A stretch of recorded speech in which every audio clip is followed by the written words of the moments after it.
Hey all, Eskie here, bringing you another Deadlock replay review. So in this replay review, we're watching Zerggyyy's Haze. He's been playing in a bunch of the recent tournaments. I believe he's won some as well. He actually plays with a trackball instead of a mouse as well. So I encourage you guys to check out his content if you're interested. I'll link his stream down below in the description. Let's fast forward through this pause here real quick. And then yeah, so first skill he's going here is Sleep Dagger. I think that's pretty common on Haze because if you get an early Sleep Dagger off on the enemy in your lane, you can always do a heavy melee, which will do a lot of damage to them. So in his lane, he has a pocket here. It's actually Listic, who I think is his teammate. He also plays in a bunch of the Deadlock tournaments. And so the big thing about going against Pocket in lane is Pocket probably has the best early game damage in the game right now. And the reason for that is they've nerfed a lot of the gun damage in this recent patch. And to start, Pocket already had great burst damage, but because gun damage is less now, Pocket has even a better time because he's purely Spirit Burst hero. So Zerggyyyy did just land a Sleep Dagger there. He's not going to go in for the punch, though. He's mainly looking to CS here. This is going to be a tough lane for him. Obviously, Pocket has a lot of great harass with his one there, too. His first buy is Ammo Scavenger here, giving him that extra ammo, some extra health, and then that extra damage on his Sleep Dagger. And then the second skill he got was Fixation with the tier 1 in Fixation as well. And this is going to be largely a gun Haze build. I think a pretty typical gun Haze build. And I think he's going to be maxing Fixation first because that's generally what you do if you're going gun Haze. So if you see, he's not actually pushing his lane here. He tried to land the Sleep Dagger on the pocket there to get him out of his one. He actually missed though. He's not really pushing his lane. He's really content here to sit under tower. Pocket's actually going pretty aggressive here. And you can see Pocket's 2 there just did a ton of damage to Zerggyyyy.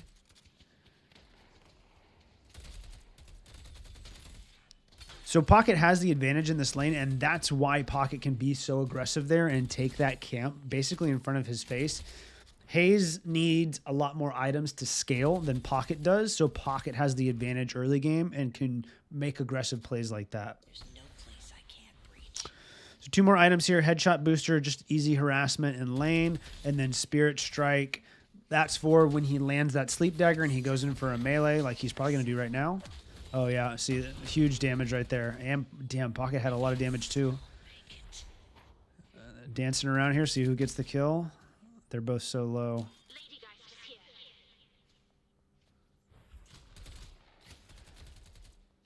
He kind of has to back off here because Pocket probably has his abilities up at this point. But I think you could really see the burst that Pocket can do. Even though Zerggyyyy got the sleep... Oh, he got the Sleep Dagger on him again. Is he going to be able to get it? No.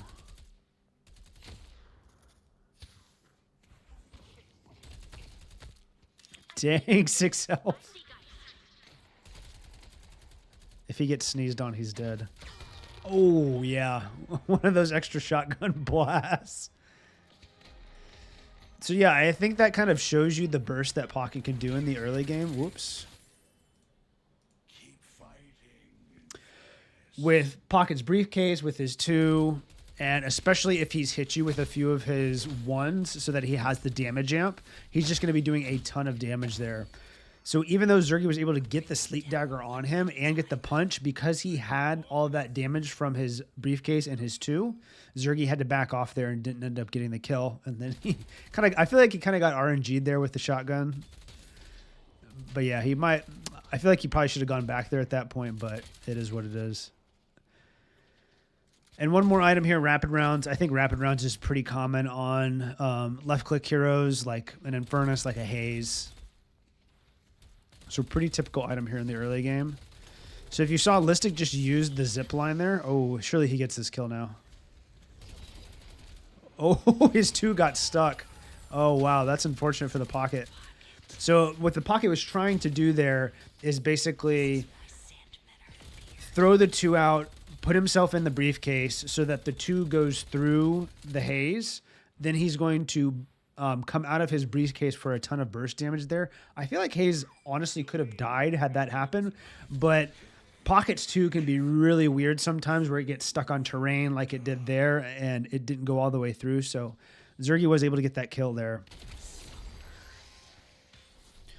Big punch off on him right there. But like I said, Pocket's burst is pretty brutal in the early game. He did grab Healing Right, which I think is a very smart pickup because you're going to be taking a ton of damage, you know, Pockets 1, Pockets 2, just like that. So having Healing Right is going to let you stay in lane. Pocket does get the Guardian there. Oh, hits a nice Sleep Dagger and gets the kill there. So I think this was a pretty difficult lane for him, especially since Pocket is such a good early game laner. But if you look, Pocket did get the Guardian, so technically he won the lane in a way. But, you know, Zerggyyyy has 4.6k to his 3.7k, so he's almost 1,000 souls up at this point with only 1 death and 2 kills. So that just means that he was CSing a lot better, or sorry, getting all the souls a lot better than the Pocket was in that case. And that's really what you have to be doing in lane. And something that I try to emphasize a lot in these videos is that even if you're losing lane, your tower's taking damage, you're taking a ton of damage, maybe you're even dying a few times. In the end, it doesn't matter because if you're gaining all of the souls in your lane, then you're doing the right thing. And, you know, you just got to keep a calm mental, make sure you're getting all those souls and your lane won't be lost at that point, even if you do end up losing the Guardian. So let's look at the items here real quick. So he got extra health, which is going to help prevent that burst from Pocket. And then active reload. So I think I've said this in a few of my other videos. I think personally that anytime you go any type of gun build, you need a reload item, whether that be active reload or Quicksilver reload. Haze really doesn't have a good candidate for Quicksilver reload, right? You're going to be using your Sleep Dagger to initiate, and you're going to have already used your Smoke Cloud or Smoke Bomb at that point to get around the map and initiate with your Sleep Dagger. So there's really not a candidate at that point for Quicksilver reload, which is why I think active reload is the better choice. So just roaming around the map here, making sure lanes are pushed. So if you notice, his entire team is on the right side of the map right now. And so one of the things that he should be doing and is doing is making sure both of these left side lanes are pushed. And so not only is that helping his team because the walkers are not taking damage, he's gaining all of this farm. And Haze is one of those characters, you know, that gets memed about a lot, where Haze is going to be farming for 30 minutes, come out of nowhere, ult, and kill the entire team. But there's truth to that meme, right? Haze needs a lot of farm to be effective. So that's what you're going to see him doing, roaming around the map, taking jungle camps, making sure lanes are pushed. He's rotating over to the left lane now to make sure that this walker doesn't take a lot of damage and to soak up that farm. So that's really what you want to be doing on Haze after the laning phase, and the laning phase is over basically when he lost his Guardian. Roaming around the map and trying to secure as many souls as possible so you can hit your power spikes like a Ricochet, like an Unstoppable. A few more items here real quick. Bullet Lifesteal. This is a left-click gun build. It's going to help you sustain. And then Swift Striker just helps you get that fixation off a lot faster. And yeah, so let's look at the build he went. So he did go all the way up in fixation first, and then he's gotten 1 point in Sleep Dagger as well.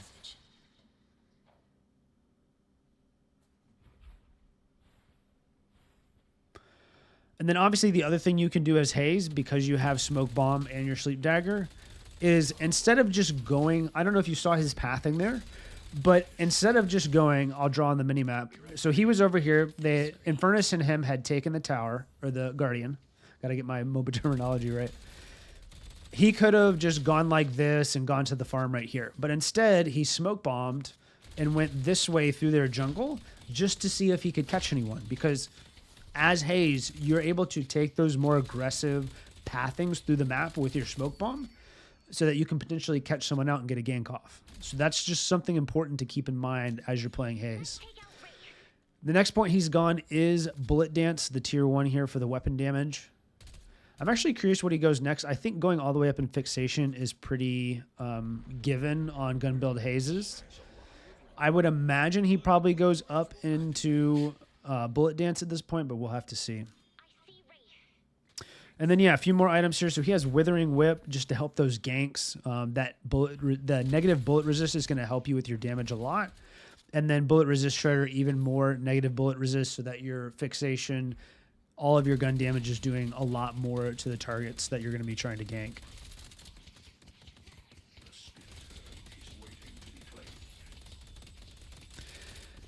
And yeah, so another thing to keep in mind for you guys is to think about your power spikes when you can start taking these camps.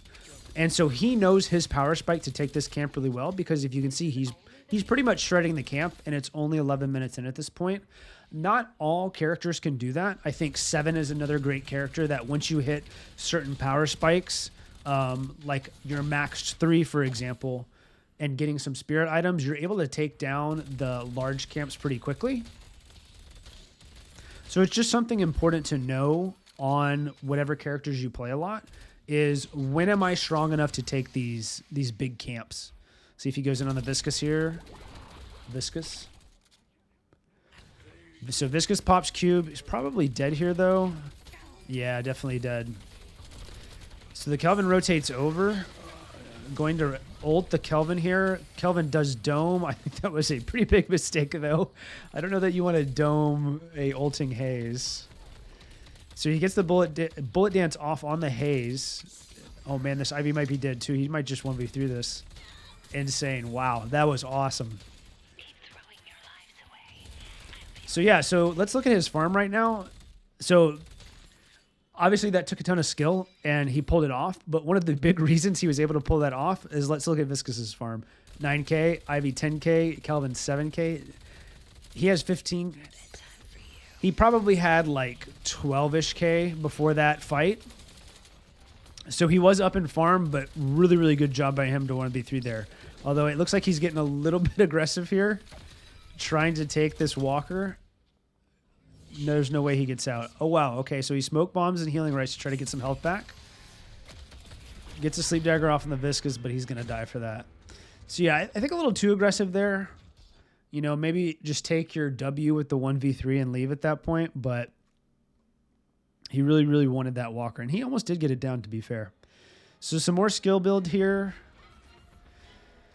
So he had 1 point in Bullet Dance the last time we checked, and so he's gotten 2 points in Sleep Dagger and then a 1 point in Smoke Bomb as well for that cooldown reduction, so you can move around them out faster. And then one more item here is, or 2 more items here as well. Sorry, he's got Escalating Resilience. Just really great item on Haze. Makes you very tanky because of that extra bullet resist. And then Return Fire. So Return Fire right now, I don't know if you guys follow the patch notes or anything, but Return Fire got buffed in the latest patch. And I think Return Fire is a bit broken right now, especially on heroes that are going to be in the thick of the fight. Sleep Dagger on the Pocket there. Gets a punch off as well. Oh, Pocket's just dead, yeah. So if you saw him, he popped Return Fire right as he started fighting that Pocket, and he barely took any damage. I don't think Pocket has anti-heal at this point. Yeah, there's no anti-healing on Pocket. So his Bullet Lifesteal plus the Return Fire, he barely took any damage from that Pocket, even though Pocket did get some skills off on him there. So that is why I think Return Fire is pretty broken right now. The cooldown is so short, and it makes you so tanky in the middle of team fights. So it's a really, really good item on a lot of characters at this point. Oh, he did get Quicksilver Reload. Oh, wow. I did not know he would do that. Very interesting. So he got Active Reload and Quicksilver Reload, and he's putting the Quicksilver Reload on his dagger. Very, very interesting. I would not expect that. Okay. So forget what I said. I don't know what I'm talking about. So then you kind of have to think about the order of things when you have things like Quicksilver Reload. So what will probably happen when you see him gank someone or go into a fight is he'll try to empty a clip or get a lot of shots on a character, throw Sleep Dagger at that point, reload his clip, be able to do that again, and then he'll have an active reload on top of that. So if you saw, he just Sleep Daggered the Walker there to refresh his clip with Quicksilver Reload.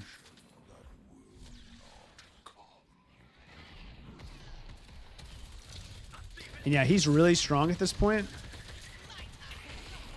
Geist does try to ult him there, but that's not going to work.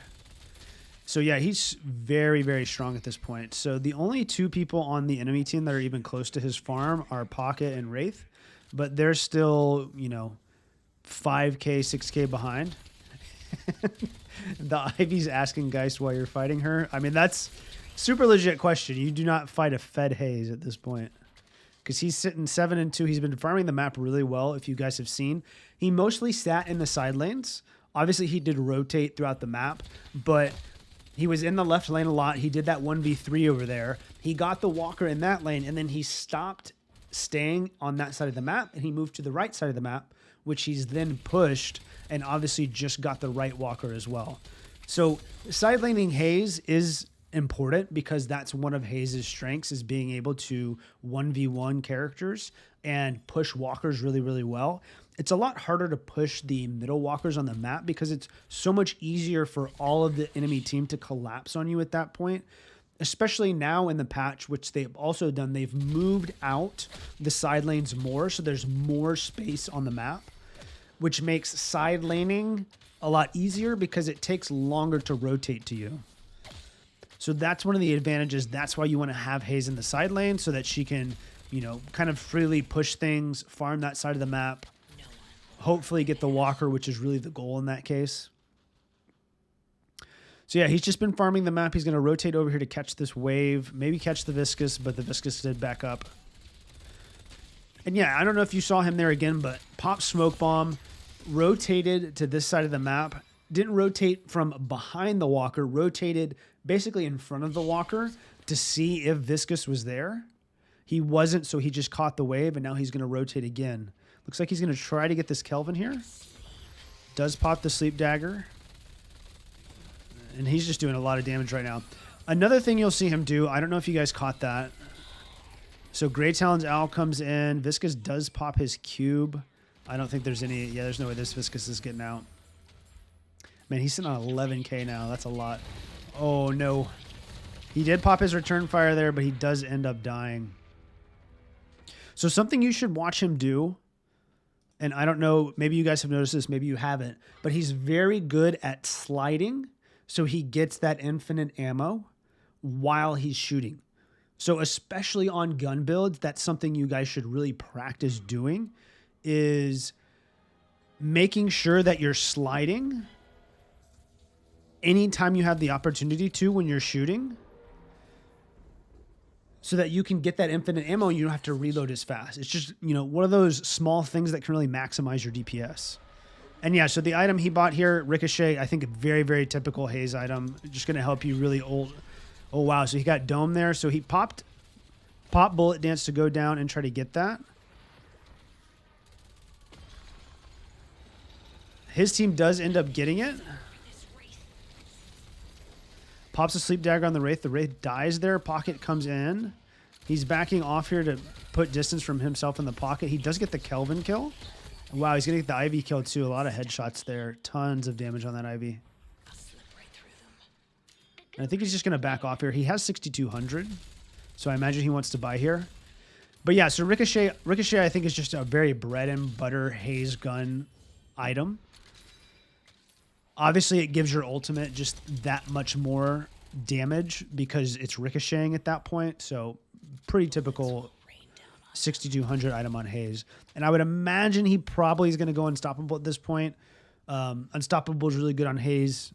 I'm not going to say obviously, but Unstoppable is really good on Haze because it keeps you in your ultimate. You're able to pop it and then ult so that no one can, you know, stun you or interrupt your ultimate, causing you to, you know, lose a lot of your DPS at that point.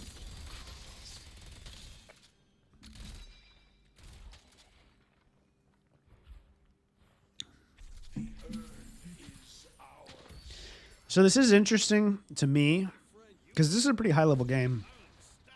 They do have Rejuvenator. McGinnis and Shiv don't. But they're not really pushing the map as a team. So I'm very curious what happens here. I would expect them to push the map. So he hits Sleep Dagger on the Wraith. He's probably going to get the kill here. Yeah, he gets the kill.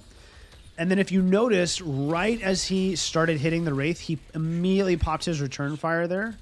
You just always want to have your return fire up when you're fighting someone because it just makes you so incredibly tanky. Not only that, you're going to be returning some of the damage. So it's just one of those things. He also had popped his Unstoppable there as well. Just making sure to really hit all your actives and hit those timings when you're fighting someone, because if you forget your actives, they basically don't exist at that point, right?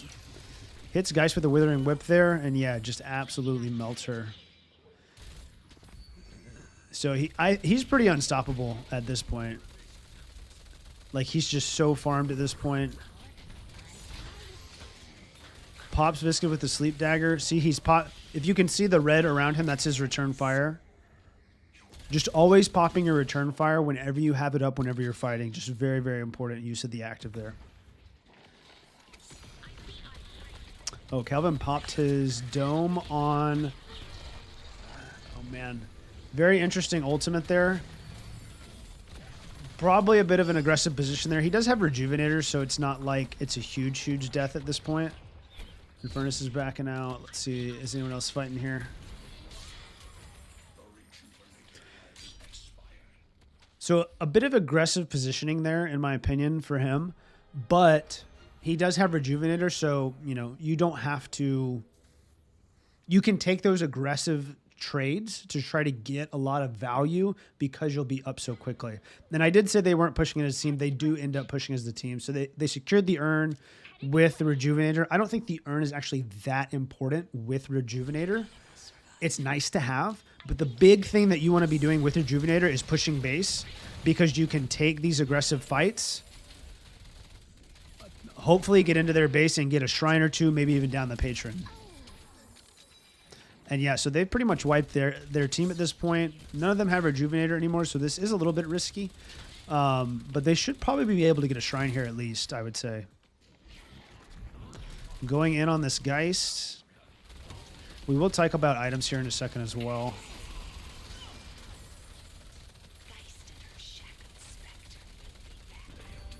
So yeah, so they get a shrine there. They'll probably get at least one more shrine. And that's an important thing to think about when you're in the enemy base, is to think about death timers here. Who's going to be up at what time, right? So they know that Pocket's already up, Kelvin's about to be up, Race about to be up, Viscus is about to be up. He's going to die here, surely. Tactical pause? Maybe. Here, we'll fast forward through this. Hopefully. I don't know where it stops. There's no, like, marking on where it stops. I'm going 8 times here. Oh, fuck. That was a little too fast. So he did end up dying there. And it looks like a lot of them are about to die here.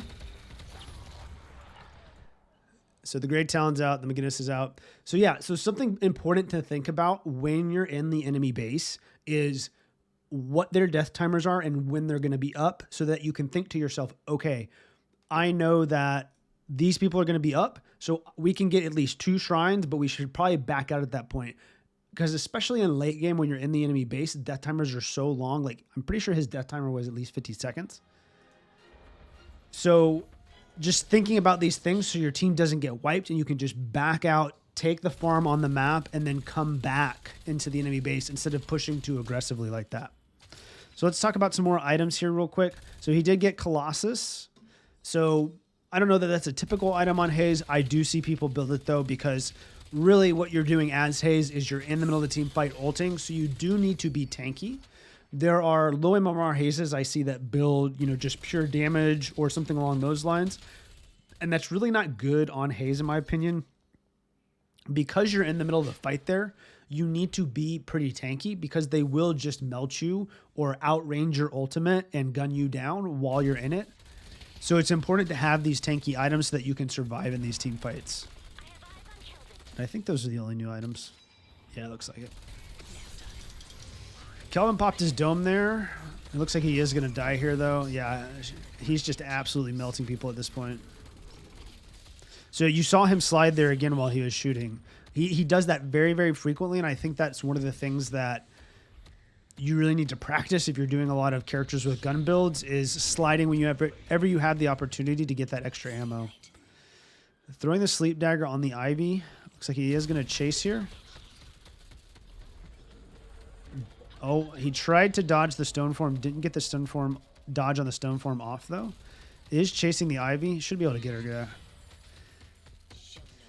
Man, bomb Ivy build. I'm so glad they nerfed that because it was getting pretty ridiculous. Like, the bombs are just so big, and Ivy was able to take so much space because of her bombs. I think it should be a viable build in my mind. It just shouldn't be as powerful as it was. And I think this is post-nerf, so... So they're taking mid boss here. They only have one dead. The enemy team doesn't have a lot of ultimates that can, you know, really threaten though.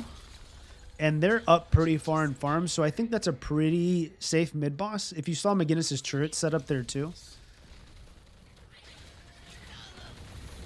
Popped his bullet dance here. This Kelvin really likes to dome the Haze inside with him. I guess it's kind of like a play where it's like, hey, I'm going to go down, so I might as well just keep her in here while she's bullet dancing. I guess I could see that as the play, right?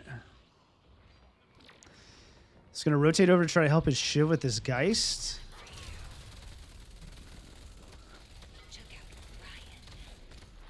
He's going to have to back off here. He's pretty low. He did pop his return fire there. I think the pocket is chasing, though. Yeah. I think he's going to go down here, though. Yep. They do have Rejuvenator, so that's pretty much fine. And that's one of the benefits of Rejuvenator, right? Is being able to take those fights in the base. And even if you lose them, you're back within, like, I think it's 20 seconds or so. So the enemy team can't push too far in your base. And if you see, they have all their walkers up, and they're going to keep all of their walkers up because they have the Rejuvenator. So that's what you want to be doing as Rejuvenator, is pushing the enemy base, not just sitting there doing soul earn, farming the map. That was an aggressive sleep dagger right there. Pops his withering whip on the pocket. The pocket's just going to get out, though. He's almost got 6,200. I'm wondering what his next item's going to be. Going for this Wraith here. Hits her with the sleep dagger. Oh, waits for the Grey Talon Owl as well. So he almost got the kill there. I'm pretty sure she has metal skin. Yeah. So if you saw, the Haze was doing a ton of damage there to that Wraith, but Wraith ended up popping metal skin. Obviously, between return fire and metal skin, I think return fire is probably better against Haze right now. Metal skin is obviously very viable as well.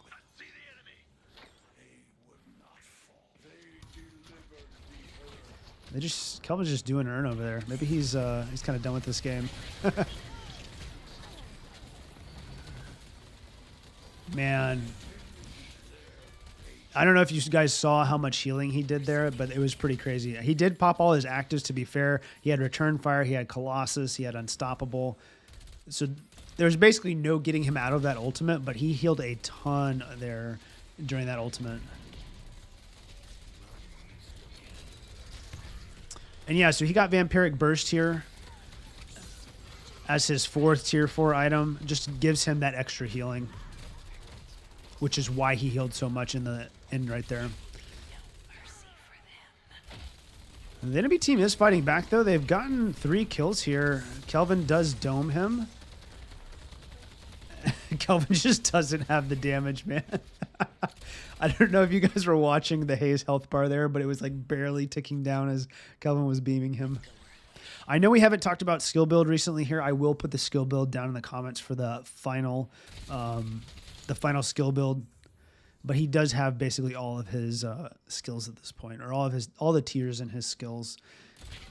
And yeah, I mean, if you look at the state of the game at this point, he's just like farmed his ass off. The only one that is even close to him at this point is the Wraith.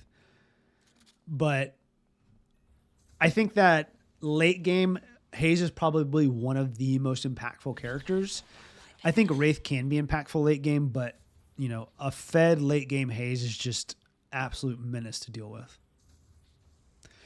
So in this situation here, they have 3 down, and the enemy team is completely up at this point. He definitely wants to play his life. If he can get some kills off, though, obviously that's ideal too.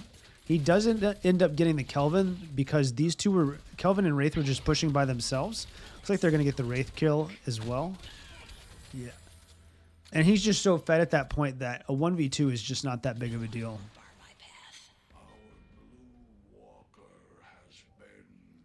He did think about going back there. He is going to go and correct this wave, though. So some of the things you'll hear people say is, hey, I'm going to go correct a wave, or hey, I'm going to go fix a wave.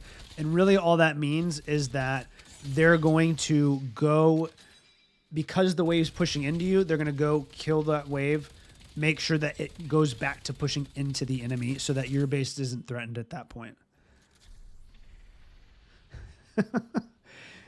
I'm pretty sure that Kelvin asked what counters Haze, and Metal Skin and Return Fire counter Haze, but when you have a 52k Haze and you guys are sitting on like 40k, it's just kind of hard to play against the Haze at that point. Like, there's not much you can do, right?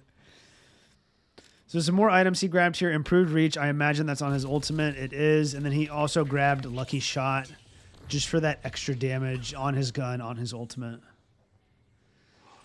So his team did overextend there a bit, and McGinnis and Infernus went down. Damn, the McGinnis is on 23k. That is crazy. Pocket's going aggressive here, but yeah, there's just no way this Pocket can kill Haze 1v1 at this point. Kelvin did dome. Oh, he is getting hit. Pops is unstoppable. Okay.